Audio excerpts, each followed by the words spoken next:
Hi guys, Ate Kate here, and for today's video, we're gonna have day 13 of our daily devotion.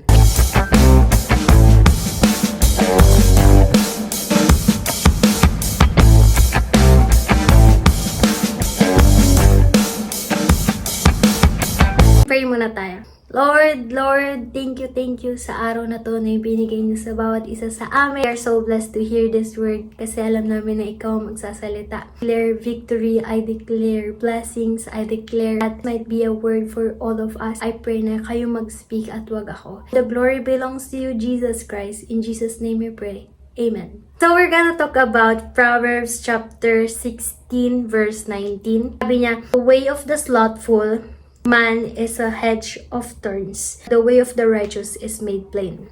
This is all about katamaran at pagiging masipag. I wanna make this video as well for me kasi yun din yung kalaban ko. Minsan, katamaran. Ikaw yung nagtuturo. So parang, bakit ko hindi susundin yung mga bagay na tinuturo ko? So, dahil tinuro ko to sa inyo, there will be a big chance na magiging masipag na ako. Yes! Sabi niya, ang daan ng tamad ay gaya ng bakuran na mga dawag, ngunit ang landas ng matuwid ay ginagawang maluwang na lansangan. You have to be masipag. Stop being lazy. Stop being on your phone all the time, even it's not important. Stop wasting any minute, any hour, any month, any year just because of your katamaran. I know this too well. Masyado na akong maraming naranasan para sabihin to sa inyo na nagsisisi ako na naging tamad ako sa maraming ways. One example is naging tamad ako sa pag-aaral kaya hindi ako nakapasa ng UP Lae agad.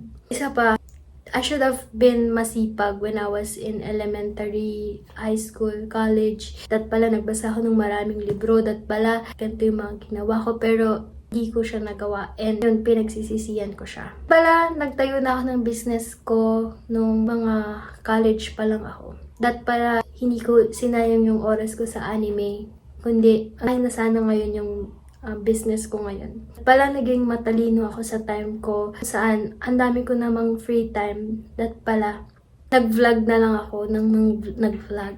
But now, I am doing my vlog. Maybe there's a right time for everything talaga. Sometimes, I will think to myself na sana pala tinuloy ko. Sana pala hindi ko sinukuan. And ano na kaya yung buhay ko ngayon kung nagawa ko yung mga bagay na pinagsisisiyan ko noon. So, if you are someone na bata pa kaysa sa akin, I am very young, but not that young.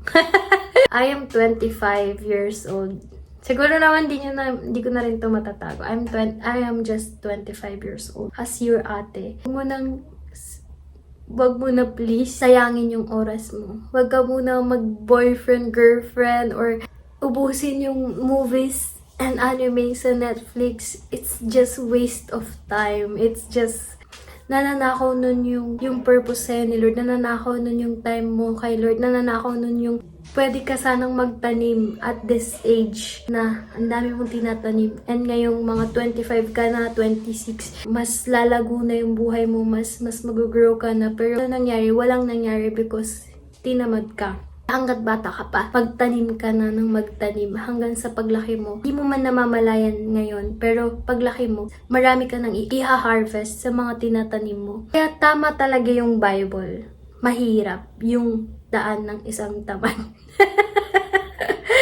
Ako yung taong tamad na to na naging pangit yung daan, naging mahirap yung daan kasi nga hindi ako nagtanim that time. Ngayon, dahil mas bata kayo sa akin and nagiging wiser kayo sa time nyo, magiging magaan yung daan nyo ngayon. And if you are ever older than me, I believe that God has a plan for you and I believe po, no?